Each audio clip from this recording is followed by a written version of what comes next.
We sure will. All right, we are coming up to close on just the first week of this 5-week federal election campaign. I had to double check that. So much has happened this week. CTV News' Judy Trinh has been traveling with the Liberal Party. She's in Montreal for us this morning.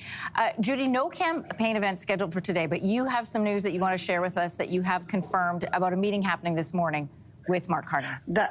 That's right. So, Anne-Marie, you know, Mark Carney will take on the role of Prime Minister today. He is expected to chair a First Ministers meeting at 11:30. That is a meeting with all the premiers of the provinces and the territories. What will happen is that he is going to discuss whether or the impact of the latest round of auto tariffs on the Canadian economy, and specifically tell them what he knows about what is going to come on April 2nd, the next round of global reciprocal tariffs. What I can tell you, Anne-Marie, is that yesterday you'll recall that the Prime Minister mentioned that he is going to be speaking with Donald Trump in the next day or two.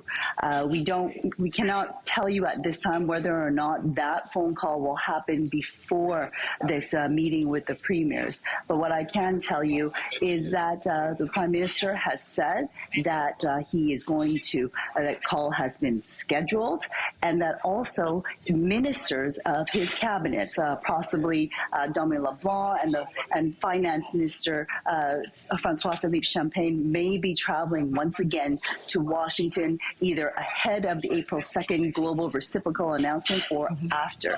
So there's a lot on the line riding on this call. The Prime Minister was sidelined by the announcement of the tariffs on autos. He was not given a heads up. As you recall, Anne-Marie, there was no conversation, no call that occurred between the Prime Minister's office and the President's office, the White House, since 2 weeks ago. That's when Mark Carney was sworn in. Usually heads of states reach out to whoever the newly chosen leader is, and that did not happen at all. Yeah, and as a counterpoint to that, and what we've seen response from President Trump this week is, in fact, the first trip that Mr. Carney made was to Europe, not south of the border. The first conversations being with the French president and the British Prime Minister. A small but important detail that I want to bring up, Judy, and we know this here in the media, but for people at home, when a leader is campaigning, they are the party's leader. So Liberal leader Mark Carney, you've probably heard us say that, but when he's in his capacity as a Prime Minister, we refer to him as Prime Minister Carney. So if they hear people going back and forth with that terminology, that's a little explainer as to why. But Mr. Carney is back on the campaign trail yesterday. They were in Montreal speaking to this packed room. What was significant to you? What stood out? Well, you'll recall, so he took a detour to Ottawa for 18 hours to deal with these auto tariffs, and then he went back on the road, gone on his campaign bus, and then arrived in Montreal shortly before 7 p.m. And there was a room packed full of people, probably about 1,400. He was flanked by about 30 Liberal Quebec candidates who will be running in this province, and it was significant because he spoke mostly in French.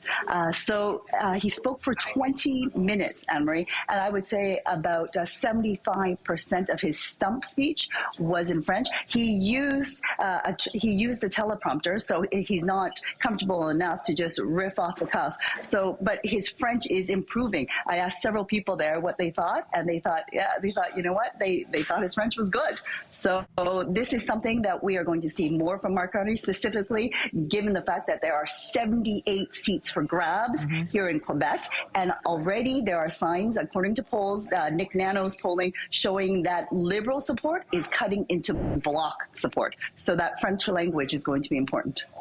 Judy Trinh with the Liberal campaign. Judy, thanks for joining us from Quebec this morning. Lindsay's following the rest of our news.